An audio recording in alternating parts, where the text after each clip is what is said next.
Good evening, dear Bishop, Father Rector, Father Ivan, all the members of the staff, dear sisters and brothers. My first duty as the moderator would be to introduce the speaker of the day. Dr. Srinivas Kakkilaya is a consultant in internal medicine practicing at Bangalore. His beloved better half, Dr. Saraswati, is a dermatologist practicing at Bangalore, and Akshaya is their son. They have developed a unique diet and lifestyle program for the management of metabolic syndrome related disorders being offered at Spandana Center for Metabolic Medicine at Lighthouse Hill Road, Bangalore. They have been writing fortnightly column on health related issues titled Arogya Prabha in Kannada Prabha, the leading Kannada daily. Earlier, his fortnightly column titled Arogya Ashaya was published in Vijay Karnataka, another leading Kannada daily. Compilation of 77 of these articles has been published under the title Arogya Ashaya by Nava Karnataka Publications, and it has been awarded the Best Writer Award by the Karnataka Science and Technology Academy and the Bisaleri Jayanna and Bisaleri Brothers Endowment Award for Medical Literature by the Kannada Sahitya Parishad. Currently, he is also a co-investigator in the project titled Malaria Research Training in South India being conducted by the Coimbatore University Consortium, Shimoga, Karnataka, in cooperation with the Department of Biochemistry and Molecular Biology, Pennsylvania State University College of Medicine, USA, and funded by the Fogarty International Center, National Institutes of Health, NIH, USA. His upbringing and worldviews have been immensely influenced by his parents. His father, Sri B.V. Kakkilaya, a freedom fighter, political activist, former member of Rajya Sabha and Karnataka Vidhana Sabha, award-winning writer and well-known orator, and his mother, late Ahalya, who was ever caring and very passionate about education. Doctor is the secretary of Dhriti Foundation, a charitable trust established to support the cause of education under the guidance of Vidya Poshak Dharwad, and with the help of donors such as the Prerana Trust of Infosys Bangalore. Dhriti Foundation has extended support to the tune of nearly 60 lakh rupees to more than 2,000 students since 2006. Doctor has translated 8 books from English to Kannada. He has been a speaker at several CME and other programs on healthcare and rationalism in different parts of Karnataka and Kerala. He has a number of academic publications and presentations. The list goes on. Respected sir, we deem it a privilege to have you with us this evening. On behalf of St. Joseph Institute of Philosophy and Chair in Christianity, I now invite you to speak to us on the topic Food as Vaccine. A reference, my job is to moderate the speaking. Doctor will moderate the eating.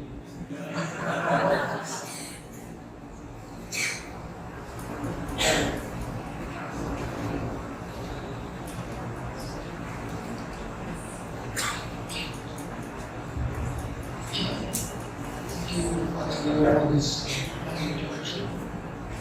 All my dear brothers, we are young students from all over the country. I see faces from the entire country here, north to south, east to west. So it's a privilege and honor to be here. And I thank the St. Joseph Institute of Philosophy for the Chair of Christianity at my university for giving me this opportunity. I'll present some of my views in the next few minutes. Then I think we should have more of an interaction. I'm sure you have a lot of questions to ask. I think that's the format we will have for the evening. Now, when I was asked to do this lecture today, I was asked to suggest a title. So every day they used to call me, message me, Doctor, please suggest the title. So then I was wondering what, then suddenly this particular term came to my mind, food as vaccine. Now food is everything. So we are what we are today because of food. So food is life, food is energy, food is metabolism, food is health, and food is culture, food is science, food decides the evolutionary process, and food is now politics. Food is everything, and food is also big business. So when we say food, all these different aspects related to food will come to our mind. And when we say food as vaccine, a scientific approach to eating and proper understanding of what food means to all of us in all these aspects will also help us to take a decision on what to eat, how to eat, and how to understand what is happening around us with regard to food. Now, as I said, the purpose of evolution of life is food. So if we go from microbes to what we are today, the human beings, it's the food that played a major role in evolution. So therefore, whatever we are, the hardware, the body, it is shaped by the food, its availability or non-availability during the course of the 30 million years that took for 3 million years that took for us to evolve into modern humans. So it was during the Ice Age that when the vegetative food was not available, because the temperature of the planet went down partly due to meteorite and whatever. That's when the dinosaurs perished because they couldn't get food. They were being very large animals. They needed loads and loads of vegetable matter that was not available because under the cloudy sun and cold weather, food became unavailable. The trees perished. So they all perished. The largest animals perished. The primates, which were fruitarians, which were eating fruits, they had to adapt themselves to the new difficulties that were encountered. So over a period of 30 lakh years, it didn't happen overnight, it took such a long time.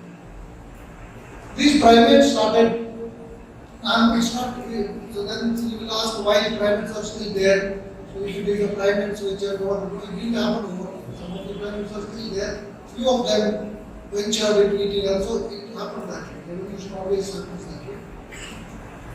So it is the quest for life to survive those that started eating other things like worms and insects, and they waded into water and started eating aquatic forms. The fish, the tortoises, the crocodiles, and all these were eaten by these large primates. And by eating the aquatic forms, the fish oils helped their brain to mature and evolve and become more intelligent. So that's how a more intelligent early hominids evolved. Then with this intelligence they started hunting. They started hunting bigger animals with their scheming and planning and all that, and with stone weapons and other weapons that we could make, stones and sticks and whatever. So with the increased intake of proteins, their fertility improved, so their numbers started increasing. And they also started cooking this meat, so which improved the absorption of proteins and other nutrients. So it's not modern humans that invented cooking as is commonly taught. So fire was always there, so they started using this fire for cooking the meat and vegetative matter. So humans evolved by eating cooked food. So our intestine, why I am saying this is, there are a lot of new theories, a lot of people fat diets, and they say raw is good. No. It's not that we should eat raw. We have evolved, our system is designed, our system has evolved eating cooked food, whether it's vegetarian or meat. So over a period of 3 million years, we evolved into modern humans. who appeared sometime 2.5 lakh years ago in the African continent, what is known as the Rift Valley region. From there, again, this scarcity of food due to flooding and famine and drought and all that, they forced them to move out of Africa. So they moved northwards and eastwards. Around 70,000 years ago, they landed in India. Right? At that time, the Suez Canal and other things came later on. So there was a landmass which was connecting the African continent and the Asian continent and Europe. So one stream went northwards into Europe and another came eastwards into India, Pakistan, Balochistan, Afghanistan, and South India. Then along the Indian coast, they ventured into Andamans, and then the Southeast Asia, and from here to Australia. And the Europeans, the street that went to Europe, they spread across to Northern America and South America. This is how the modern humans are today, occupy all of our planet. So, but our hardware body, as I said, evolved 2.5 lakh years ago. So it took 30 lakh years ago for us to become humans, modern humans. So 2.5 lakh years since then is not enough for us to evolve further as far as food is concerned. So we lived all these 2.5 lakh years of our existence until about 10,000 years ago. We lived as hunters and gatherers of food. We were not food producers. We were only hunting animals and birds and fish and gathering so-called vegetarian food, which was nothing but very rare occasions when they got fruits, seasonal fruits, they would pick and eat those fruits. And then tubers and weeds and such other vegetarian. About 13,000 years ago, in what is today Lebanon, Syria, it's called the Iraq region. That is where the humans living there, I told you, some of them had gone northwards. They realized that they could brew beer by using grains. And that is said to be the motivation for growing grains. So it is said in some of the research papers that what civilization we are seeing today had its origin in the desire of these humans to drink beer. So then he asked me, how did they know that they need to have a beer? Alcohol is there in nature. The fruits and all these carbohydrates, they drop down on the ground or they into the tree roots where they mix with the yeast, soil yeast or yeast that are formed on the tree roots, then they get fermented. So these animals, all animals and birds, they accidentally happen to lick this, what is found on the ground, and they get a kick out of it. And then they go in search of it. This happens all the time, even now in the mind. So humans, as I said, being a little more intelligent, they also noticed that the grains, the grains are nothing but the seeds of the grasses. So when the grass is full of grains and it bends down and touches the ground, it gets fermented and produces its energy. So they realized that, okay, why should I wait for the tree to bear the fruit and then to fall down and get this? I can as well grow this in 3 months and make beer myself. So they mixed these things, soil, yeast, and they didn't know that it was yeast at that time. So they developed their own technology. So this is how the grain cultivation started, about 13 to 14,000 years ago. Mind you, we evolved 2.5 lakh years ago, but we started growing grains 13 to 14,000 years ago. In today, what is Syria, Lebanon? And then this technology, this idea spread across. But there was communication between the various groups. So about 8,000 years ago, they started realizing that these grains can be cooked and could be eaten as food. That is when the civilization started taking shape. Because then man didn't have to hunt, he didn't have to gather his food in the wild. He knew that he could grow it. So then agriculture came, the property came, then kingdoms came, then the fights also started. Then Then we started making weapons. So this is the history of. So we are fighting. So the whole, all this is for food.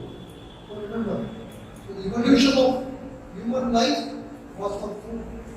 Evolution of our society is for food. Evolution of our politics, whatever fights, continue to fight, so all for food. So it's very interesting that diseases also started with agriculture. It's not just diseases due to the food. Diseases also due to agriculture. For example, malaria, typhus, typhoid, dengue. So many of these diseases were originally in the countries. In primates, there were infections of the primates. They started coming to the land when we started felling the trees and destroying the forests and making a cultivable land. And we, for cultivation, there will be water there, stagnation, which provided adequate ground, fertile ground for the mosquitoes to grow. So that is how malaria came, that's how typhus came. So this is, and malaria killed so many people. Even now it is killing people. So many of these diseases also started infecting humans due to agriculture. So, but the advantage of agriculture is that because we remain stationary in one place, we built our civilizations, then some people were classified as workers, and some started sitting and eating using their brains, so-called intellectuals, and then they started developing systems and technologies and science and mathematics. So everything evolved, so you know where we are today. Right? So agriculture has had its benefits and has also had its problems. The food that we started eating as food, the grains, since about 3,000 years we started making bread, particularly the Egyptian civilization. If you see the history of diseases, soon after the use of cereals as our major food, and after making use of processed grains and bread, diabetes, dental caries, osteoporosis, heart disease, everything started affecting man. There are some MRI scans done on the Egyptian mummies, and there is one Egyptian mummy's epitaph. It's written that this particular pharaoh died of dental caries, weak bones, and heart ailment. This was written 3,000 years ago, and the MRI scan also showed the same. It means those people were aware that there is something is happening, but they didn't know why these things are happening. Right? Even now, we are not ready to accept that there is a link between the grains that we are eating as food and the diseases that we are seeing. More of it little later. Over the last 50-60 years, there has been a dramatic increase in all these diseases of modern. These are called as diseases of modernity or diseases of civilization. Now you know why these are called diseases of civilization. These diseases are not seen in the wild. Even now I said there are tribals in the Andamans. India's most primitive, I was unfair to call them primitive, but the oldest tribals who came to India 70,000 years ago. Even now they are living in Andaman, the Sentinelese, the Omalis, the Jarawas. If any of you happen to hear from Andaman, you know what I am talking about. Now the Sentinelese, they do not even tolerate the sight of a so-called modern civilized human being. I don't want to call them as uncivilized. They are what they are. So they don't go to doctors. But in the wild, there is no diabetes, no blood pressure, hypertension, no heart disease, none of this.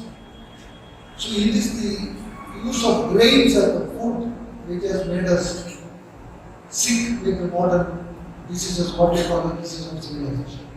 About 2000, 2005, 2000 years ago, we started also using sugar.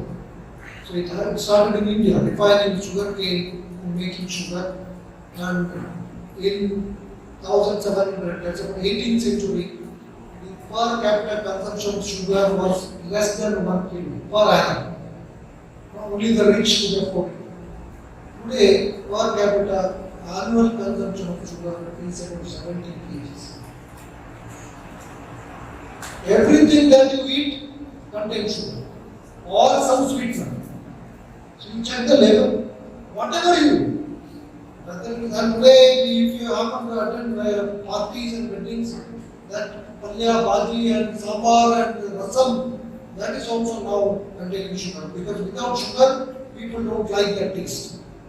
10 years, 15 years ago, it was different. Nobody, I don't remember during my childhood, anybody would add jaggery or sugar to rasam and sambar. But now, rasam and sambar also is added with sugar or jaggery. So everything we eat today is mixed with sugar and jaggery. So we have become a sugar addicted society. So increased consumption of sugar over the last 50 years has created havoc on the system. To add to that is the consumption of foods. Now, many of you would raise your eyebrows when I say foods. I told you initially that we evolved from the primates that were fruitarians into fish eating and meat eating and hunting modern humans. So we gave up all the foods. Human body doesn't make use of even a gram of fruit sugar called fructose. Our body doesn't use fructose at all. So whatever fructose you are eating, the fructose, two sources of fructose. One is fruit of any kind, it's fructose. Some of them are 4%, some of them are 55%, but all fruits are fructose. Second is sucrose, the sugar, the table sugar. Those of you who remember your science, it's a sucrose, it's a disaccharide, glucose plus fructose is sucrose. So when you eat a spoon of sugar, half of the spoon is glucose and half of the spoon is fructose. This fructose is not used in our body at all.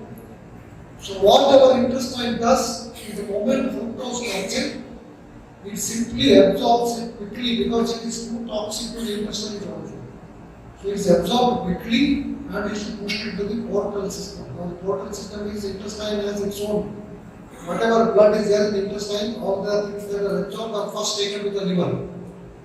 It doesn't come into the systemic circulation, it goes to the liver, which acts like a filter. So all this fructose goes to the liver. So in the liver also, the cells in the liver, they will detect fructose and preferentially, immediately convert them into triglyceride, which is nothing but fat.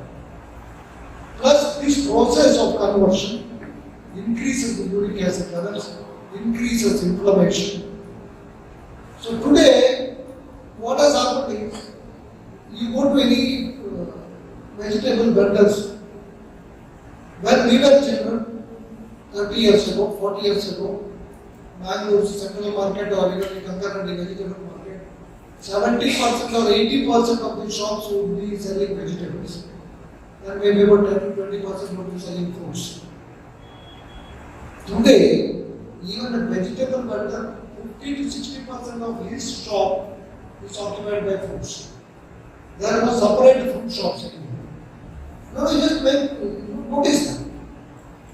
And fruits are everywhere. Earlier, fruits were seasonal. Now, mangoes are available 365 days. Oranges are available no more seasons. Because we have methods to store them, we have methods to import them. So, fruits are available round the year. Fruits are available from all over the world, and fruits which you have never seen, which are never grown in our part of the country. Dragon fruit, so on and so forth, everything you see, colorful fruits. So, doctors and nutritionists also promote fruits. So, you are substituting sugar with fruits. Sugar, no, I don't eat sweets at all, doctor. Sweets are not good. So I don't eat sweets. I don't eat. Breakfast, I have a bowl of fruits. Evening tea, I don't eat fried stuff and all that. I have one more bowl of fruits. Night again, I have some fruits. So this has become routine. No, diet of most of upper middle class and upper class people. They thrive on fruits. And they wanted to accept that fruits and sugar is one and the same. That is fructose, this is fruit. So because of this, obesity epidemic, diabetes epidemic, all these diseases are now on the rise. Now this switch came in 1950s. This was a big debate. During the Second World War, they noticed that coronary artery disease, heart attacks and diabetes incidents came down. Following the Second World War over in 1945, the next 5 to 10 years, these diseases started coming again much lesser. After 50 to 53, they again noticed that diabetes was going up, obesity going up, heart attack going up. So then they were, why is this happening? So then they realized that it is something to do with the food. During Second World War, due to the war, there was food scarcity, grains were also not available. There was ration. I'm sure those of you who are seniors who are here, who lived during those times, who remember that you eat use for ration. So it was very difficult to get even grains. So the result was that diabetes and such things stayed down. And after the war was over, again the food was available. So people started eating again and the diseases started growing. Then there were two schools. One school said the diseases were going up due to consumption of fats and oils. The other group said it is not fats and oils, but it is sugar and grains. This was a big fight in the 1950s, 55, 56. The group that said sugar is responsible was sidelined. Sidelined so much that they were not even allowed to speak in conferences, they were not allowed to publish in journals. So the fat lobby, which blamed fats, it's called as diet hard hypothesis, that came from Minnesota University, they won the argument, but they were made to win the argument. Because, can anybody say why they were helped by, why and whom? This is a food industry. If you are blaming fat, you cannot eat fat. So what else you'll be made to eat? You'll be made to eat carbohydrates, grain-based food or sugar-containing food. You know very well that fats and proteins are easily perishable. You cannot store them. If I promote meat, if I promote eating fats and oils, they are perishable. Isn't it? Meat or fish or whatever, it needs huge storage space and refrigeration and so on and so forth. It's very easy to store your biscuits, it's very easy to store bread, it's very easy to store cornflakes. And the shelf life of these products is 1 year, 2 years, just see manufacturing and expiry, months or years. So this food enterprise, they were behind Dr. Ansel Keys, who was the promoter of the so-called diet and hypothesis. They ensured that he won in the sugar blaming side also.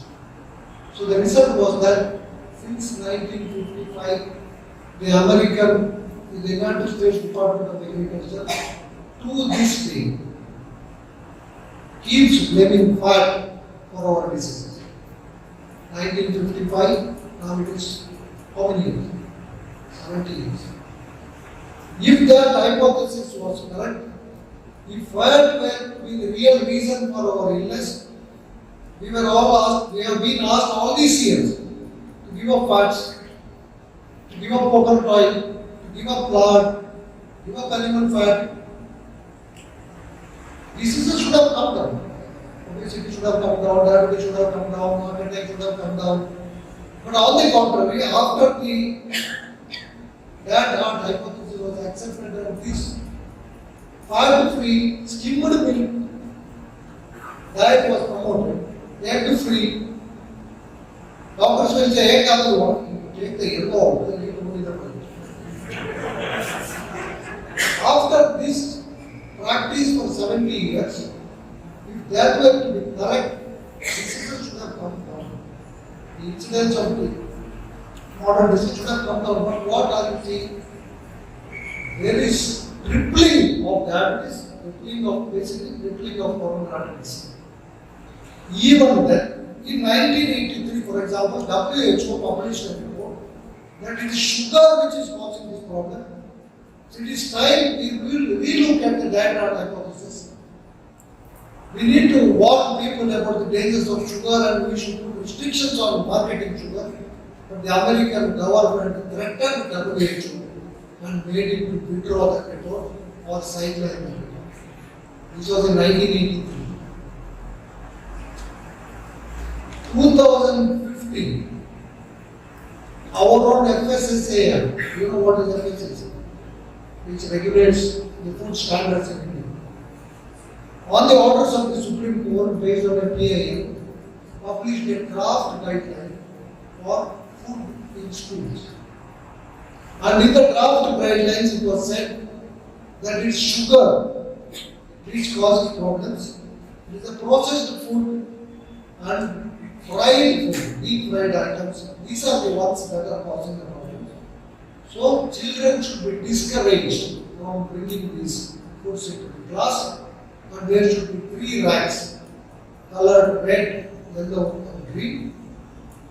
The bad ones, if the child brings, should be kept in the red cupboard.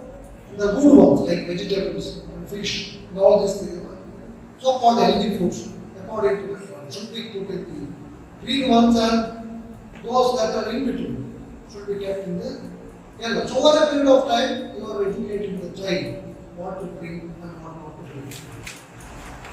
2015, 2029, 23, 24, the draft is, I don't know whether that document is even available now. But nothing in that draft has never become law or become law. And that draft also said 100-meter radius around the school, selling sugars and confectionaries and processed foods should not be allowed. Nothing has happened. So WHO didn't do anything. Government of India didn't do anything. When our food and civil supplies ministers, whether it's in Karnataka or in the central government, is a sugar ban. He is a president of sugar producing cooperative societies or sugar factories. How do you expect them to ban sugar or restrict sugar?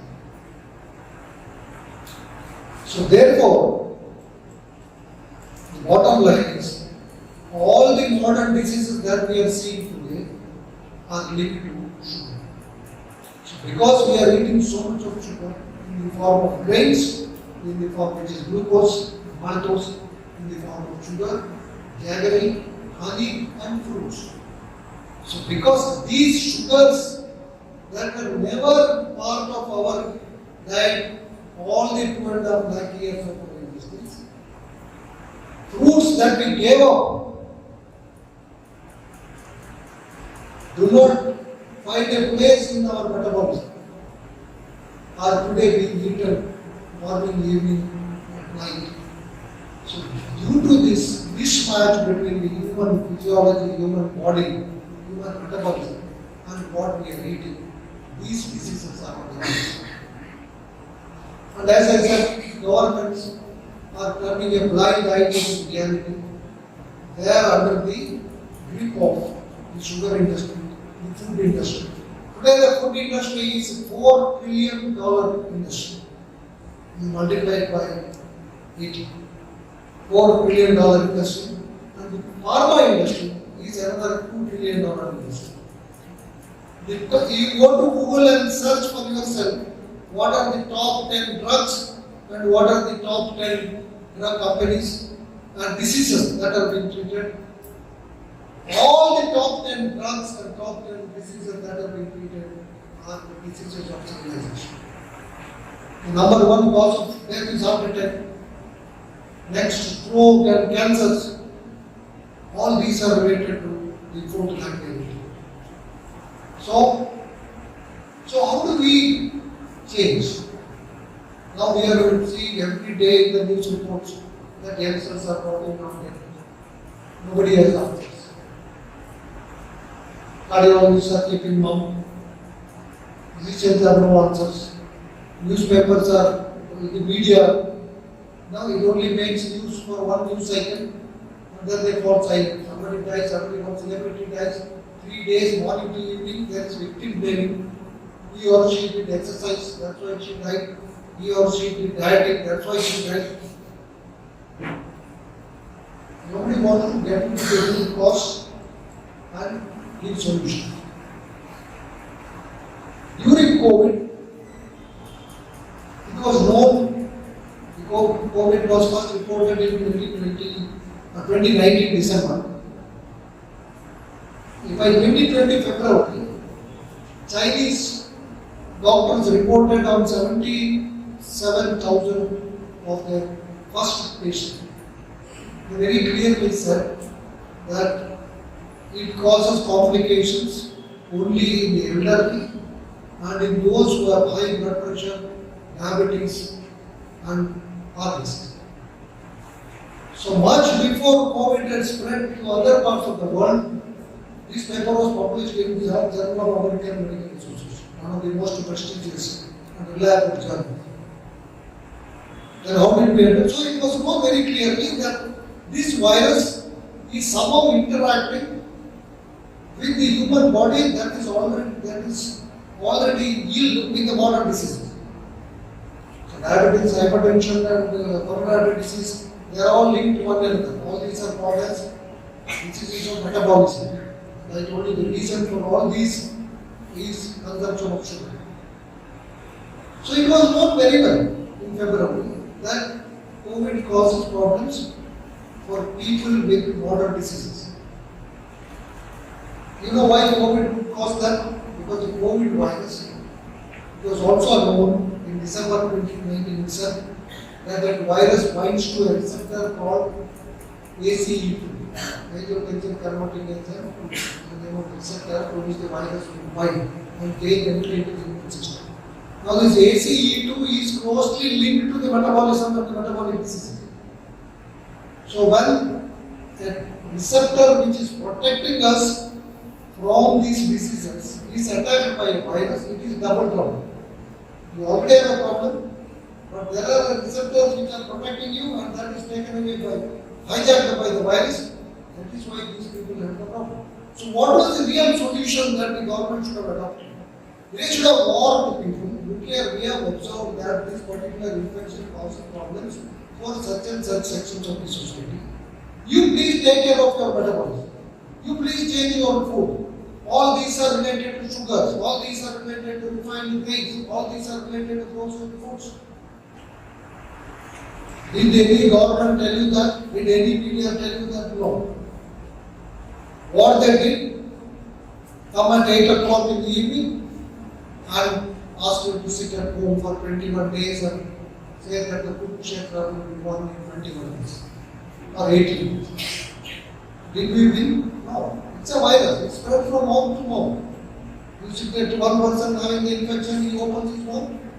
Another person talking to you with open mouth. So he gets the infection. So we couldn't stop infection spreading. We couldn't stop people from dying. And we gave all sorts of medicines which are not effective. And then we gave the vaccine. Now, after giving the vaccines, this vaccine again is a viral particle which binds to ACE. Some of us had raised apprehensions that this vaccine also would, just like COVID, would worsen the metabolic syndrome. Those who have diabetes, or those who don't have diabetes may become diabetic. It will increase obesity, it may increase thrombosis, it may increase heart attack. But that was not needed because we wanted to inject it as many as possible. And today, when youngsters are dying, suddenly, without warning signs, nobody wants to talk about it. Nobody wants to investigate. So therefore, the best vaccine against modern diseases is not getting some injectable vaccine, but changing your food. And when our food is being attacked by political forces, by pharma companies, by the medical world, who give you the exact opposite opinion. and some religious sects. All these are promoting sugar-based foods one way or the other. And they are attacking or dissuading people from eating good sources of proteins and good sources of fat, the animal-based food.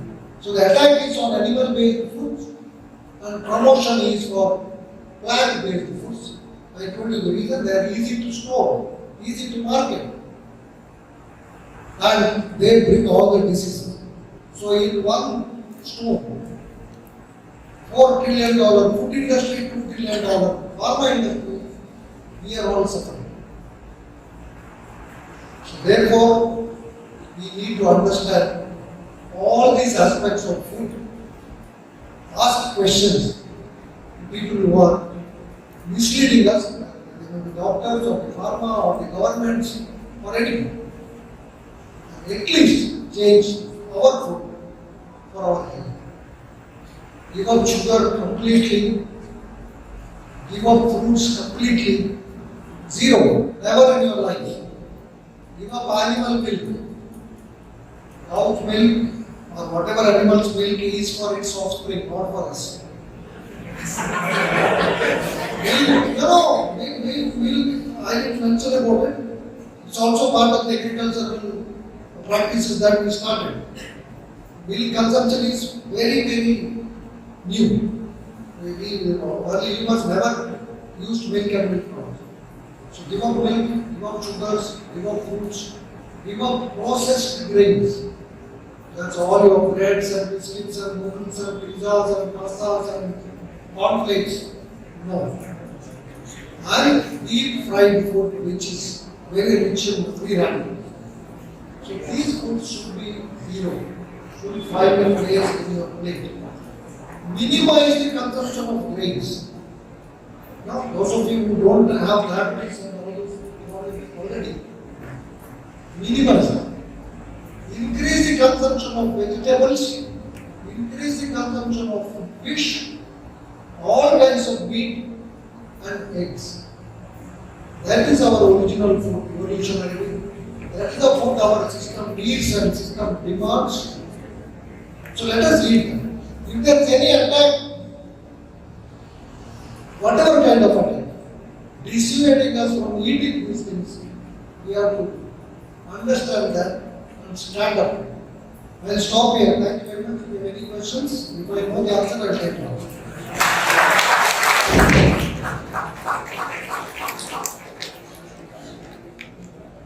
Thank you, Doctor, for the beautiful presentation. Now, I will not take much of your time and directly go into question-answer session. If you can hand over the mic to the Doctor. We'll take 3 questions at a time. We have about 10 minutes at our disposal. I do not know whether we have extension. Alright, we'll keep it for 10 minutes and let your questions be short, to the point. And we'll have first three questions and then we'll listen to the doctor for the answers. Yeah, for the audience direction. Referred to a ice cream. How much?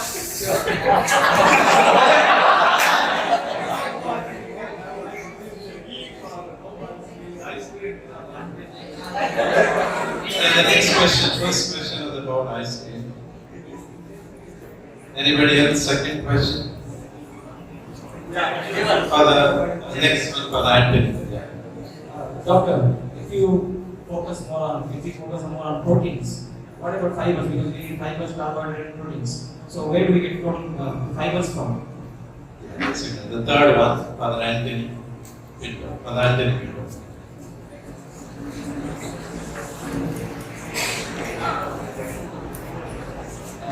I have heard that along with the food consumption, also some exercise needed. Okay. We have 3 questions, Doctor. Says the answer is zero. Ideal ice cream, I won't use the word ideally here because it will be misleading. Ice creams, milk, plus sugar. Now one gut body is 2,400 calories. One plate is 2,600 calories, tiramisu is 2,600 calories. No, you can verify this. Now the daily calorie requirement, the richest meal that we can eat is about 2,400 calories. So if you are eating one ghadpad, it is like eating the whole day's meal. It's a very serious issue. Whole day's meal in 10 minutes.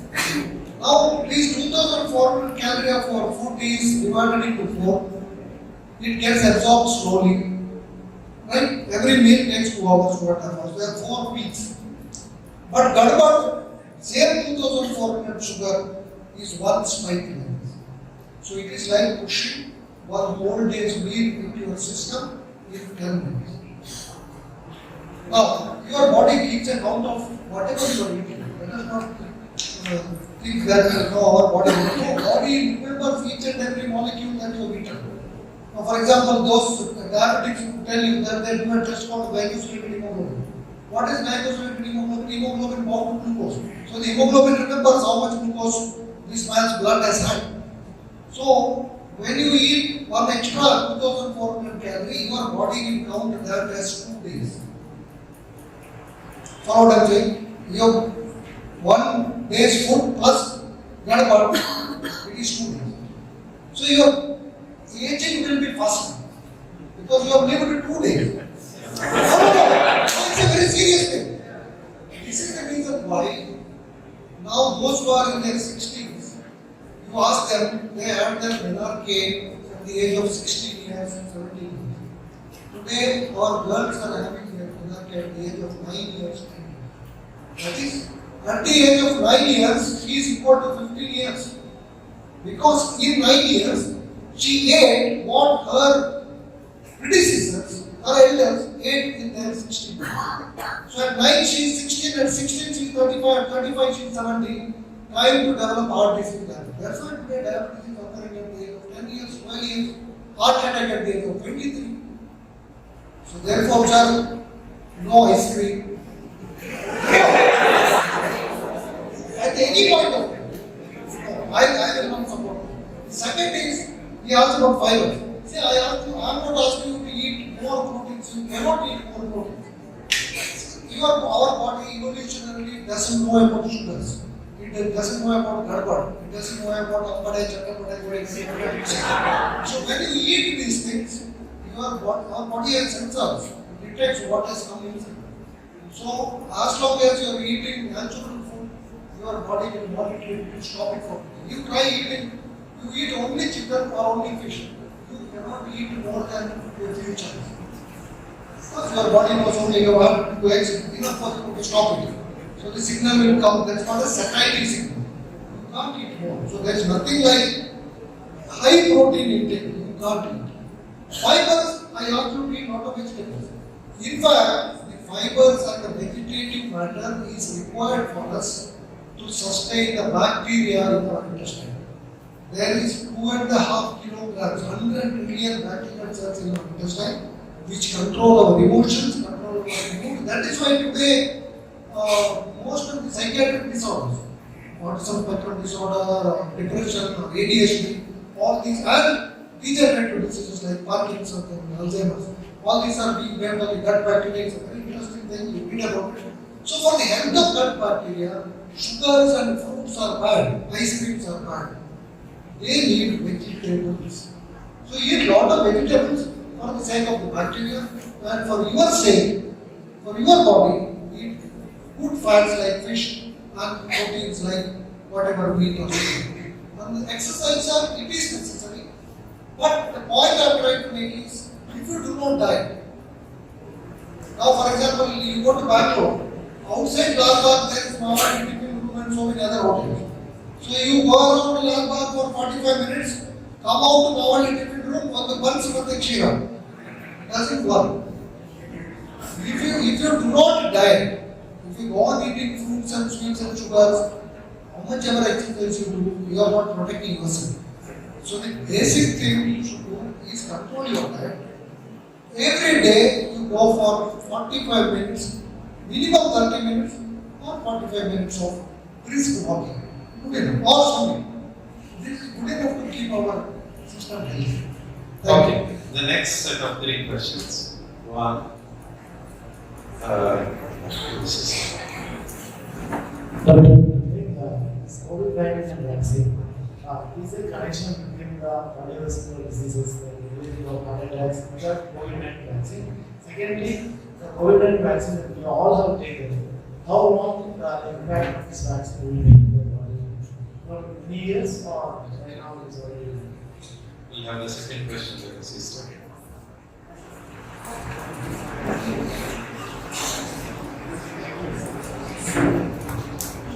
Very often the doctors say not to have the yolk of the egg. Okay, you can have the white of the egg. Then the type of fats, what type of fats would you suggest to the sensitive adult in the body? Okay, the third question there.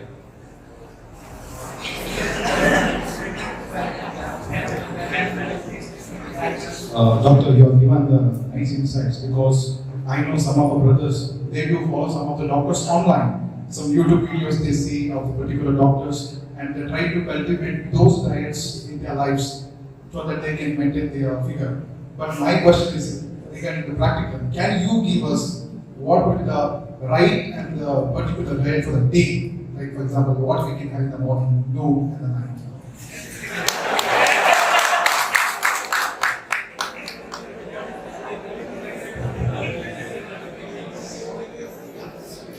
Regard to the COVID vaccine, sir, we don't have the answers because the people who are responsible, they do not want to give the answers. Right? Now, for example, other day I had also made a presentation. When somebody who is less than 25 years, who is otherwise healthy, suddenly collapses and dies, it should be made mandatory that such deaths should be investigated and autopsy should be done. Otherwise, we will never know why these youngsters are dying. Right? So, obviously, it is a sudden cardiac death. Obviously, it is due to sudden clotting in the blood vessels. Atherosclerosis cannot happen suddenly. It's a disease which takes time. But plaque rupture or sudden thrombosis can happen. So, the vaccine that was used in India was known to be pro-thrombotic and to cause complication. That was identified in 2021 April itself. So countries like Denmark and Denmark completely banned it in April 21. Italy restricted it to less than 50, more than 55 years. Australia more than 55, UK restricted it to more than 75. The youngsters were not given the vaccine because they realized there is no benefit. But we gave it to 204 doses. And we are putting warnings about it. The same vaccine which was not used in other countries. At least after 2021 it was not used. Okay. Second dose also in Australia they said you can take mRNA in short term. But we used it on everybody and we forced our youngsters to college students to take it. Finally we had to go to Supreme Court and Supreme Court decision came in December 21 by the time almost 95% had already taken. So we have no answers to your question why these things are happening. It's a responsibility of the government to clear these doubts by doing thorough investigation. Not that they cannot do, or they already have the data which they don't want to do. Now, second part of your question is how long the effect will be there. So, see, the effect will be there. So the antibodies are permanent. These are viral antigens. So the antibodies will be there permanently. Because these antibodies in Denmark, I told you, they reported that it produced a desired antibody which was never seen before. Probably because the vaccine that was used in India and Denmark, the Oxford vaccine, was a chimeric vaccine between the chimpanzee's adenovirus and SARS-CoV-2. Right? That was the vehicle and this was protein. So maybe it is unnatural molecule. As far as the human body is concerned, it is an unnatural molecule. So that is probably the reason why it is a bizarre antibody and which probably caused the thrombotic event. So once you have the antigen, the antibodies will be there for the rest of the day. But as I said, most of these effects are related to your metabolism. You can't do anything about the injection that you have taken. So, but you can definitely change the pro-thrombotic, pro-inflammatory, the metabolic profile by giving up the sugars and fruits and all that. That will definitely protect you. Those of you who have already taken the vaccine, definitely change in your food and moderate the exercise that is will help you protect yourself. So the answer should be given by the government. There won't be good fats, that's what you asked.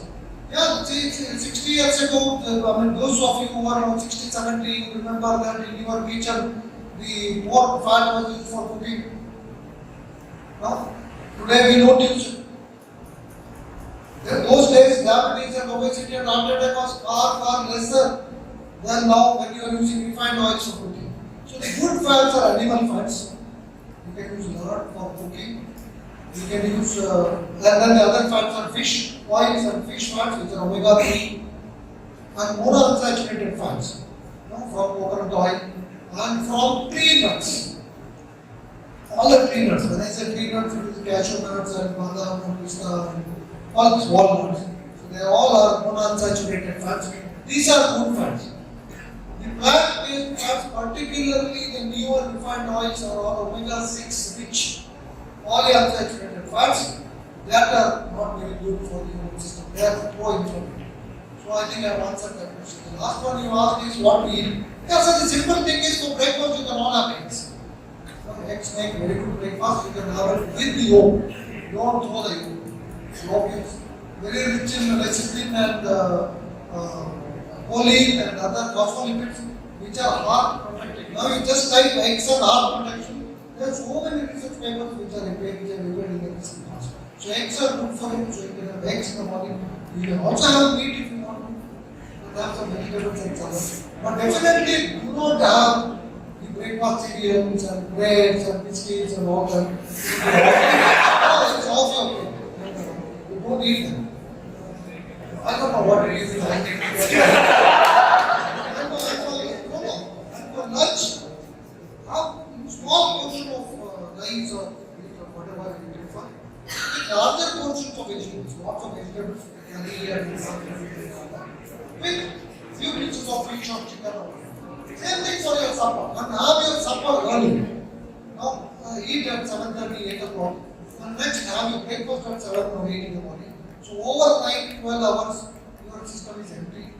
So, when you go to bed, ideally when you go to bed, it should be 2.5 to 3 hours after you eat something.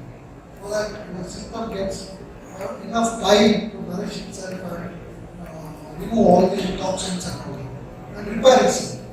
So I think this is the simplest menu that you can follow. Can we have the last set of 3 questions for the Milton, for the Milton and sister and Deacon?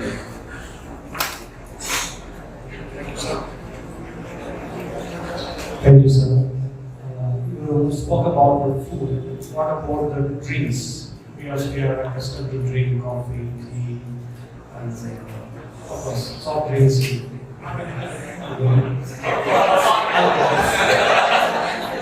Secondly, according to the Catholic tradition, we are entering into Lent, where they restrict especially meat items.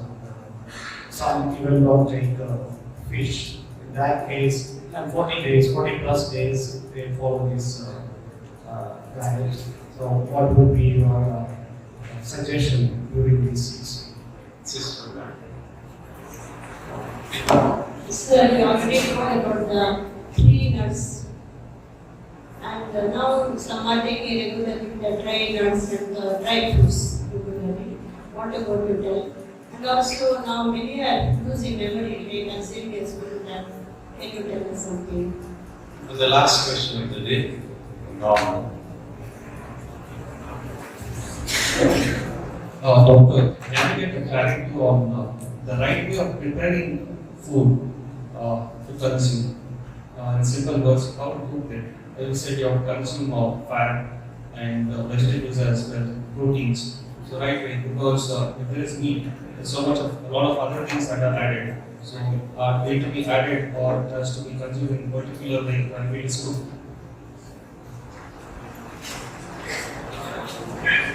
No, very good question, particularly what you asked about loss of memory. Thank you for asking. Now, drink, you can have coffee and tea in moderation, but I'm not a big supporter of green tea because it's lot of people develop irritation, they develop gastritis, and all that. Because essentially green tea is not a drink, it is more for its medicinal properties. But if you love it, maybe you can have, but not too many. Ideally, you should have your coffee and tea black, without milk, without sugar. Because there are papers which are very clearly demonstrated that the antioxidants in the tea are neutralized when you add animal milk. So this is published in European Heart Journal. So therefore, you have your tea, you have your coffee, not too many, maybe 1 or 2 cups with your without milk and sugar. And as far as your alcohol is concerned, I told you the entire evolution of our society started with our quest for alcohol. It's an art. Alcohol making, every culture has its own way of making alcohol, its own sources of fermentable sugars. I won't go into the detail. So, when I talk about all this, strictly speaking, alcohol is not good. No, because alcohol also produces all the problems that is produced by sugar. Now, one simple example is today the most common cause for liver disease is not alcoholic liver disease. When I was doing MBBS in the 80s, we were taught by our teachers that if somebody has liver disease like cirrhosis and fatty liver, he is a drunkard. He was branded as an alcoholic. So even if he had never touched alcohol, then we would be suspicious. No, this man is lying. But soon in 1990 we started realizing, no, women and children who have never touched alcohol also were found to have alcoholic liver disease. So then we coined another term called non-alcoholic liver disease. So why are so many non-alcoholics developing the same problem that is seen in alcoholics? The answer is very simple. Alcohol is made from sugars. So you eat fruits, you eat grapes, you are drinking wine. You eat potatoes, you are drinking vodka. You drink lot of you eat lot of rice or wheat or corn or barley. It is like whiskey or beer or so it's like it. So therefore, alcohol should be minimized, maybe very occasional and very small, but I am not promoting it at all. So I think I have answered it. Soft drink definitely no. See, every bottle of soft drink has 50 to 100 grams of sugar plus acids.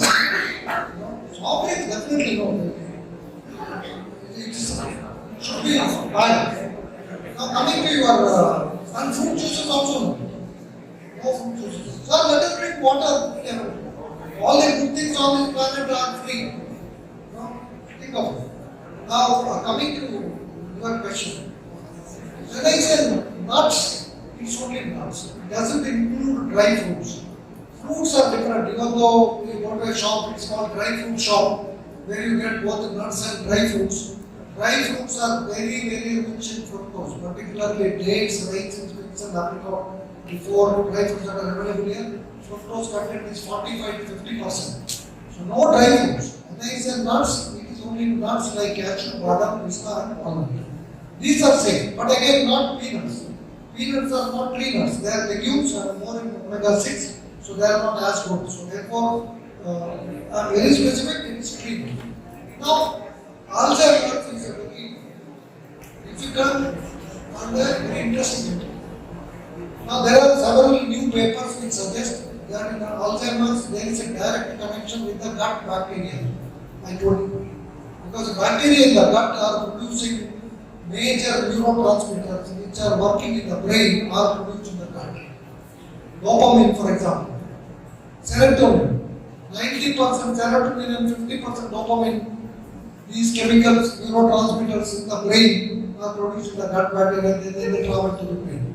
So therefore, a disturbance in the gut bacterial milieu is what is today being blamed for degenerative diseases like Parkinson's disease and Alzheimer's. So Alzheimer's, there are some reports that they have directly detected bacteria in the brain of the patient. And there are several reports which have termed Alzheimer's as diabetes of the brain. Meaning diabetes is direct, Alzheimer's is directly linked to consumption of sugars. So if you have anyone who is suffering from Alzheimer's in your family, please stop sugars and fruits and all this. you will notice that they are craving for sugars. I had a patient who is a big writer, his wife would tell me, doctor, we never liked sweets, we never liked laddu. What you said was right. Now he will go keep a spoon and if I hide it somewhere, somehow we will find it out, pick up and eat the sweets. I have never seen him eating sweets. So it's like your brain itself is manipulated by this bacteria to go and seek and eat sugar. So completely stop sugars and foods and put them on a fat-rich diet, particularly fish. Many of them will be helped, at least their disease will be halted or slowed down when you do this. And the last question was on how to cook. You are cooked the way you are cooking now, but don't deep fry. No deep fry. You can use better to use coconut oil rather than the refined oil. As I said, you go back to your traditional way of cooking, use animal fat and all that for cooking. That your meal will be 80 to 90% be vegetables and wheat and fish. Very small portion of your main dishes, but that should be in the form of whole grains. Maybe a bowl of rice or rava or some such, minimal processing. So this is what you need. This is very simple. Whatever you are cooking now, you can eat the same thing. Same curry, same paneer, same bati, same gasi, same. You won't miss anything. Right? And eat as much as you want. Because I told you, your body will control. You can't overeat these things at all. You can overeat sugar, you can overeat chocolates, you can overeat ice cream, you can overeat soft drinks, but you cannot overeat sugar, other meat and fish and chicken and vegetables. You can't overeat because your body will tolerate. Thank you. Thank you, doctor. Answering all our questions. Friends, we wish that we had a little more time for interaction, but then it's time for us to conclude. Well, I have one or two things just to say. In Kannada there is a saying, ಮಾತು ಬಲ್ಲವನಿಗೆ ಜಗಳವಿಲ್ಲ, ಊಟ ಬಲ್ಲವನಿಗೆ ರೋಗವಿಲ್ಲ. The one who knows to speak won't have to fight. The one who knows how to eat won't be sick. There is some other saying as well. ಒಪ್ಪೊತ್ತು ಊಟ ಮಾಡುವವ ಯೋಗಿ, ಎರಡು ಹೊತ್ತು ಊಟ ಮಾಡುವ ಭೋಗಿ, ಮೂರು ಹೊತ್ತು ಊಟ ಮಾಡುವ ರೋಗಿ, ನಾಲ್ಕು ಹೊತ್ತು ಊಟ ಮಾಡುವವನನ್ನು ಎತ್ತುಕೊಂಡು ಹೋಗಿ. This is the one who eats once is a yogi, the one who eats twice is a glutton, and the one who eats 3 times is a sick person, and the one who eats 4 times, you please carry him. Well, the last message or sentence would be, we have to take food as vaccine, otherwise we'll have to take vaccine as food. Thank you, and thanks. I thank all the organizers for arranging this beautiful session.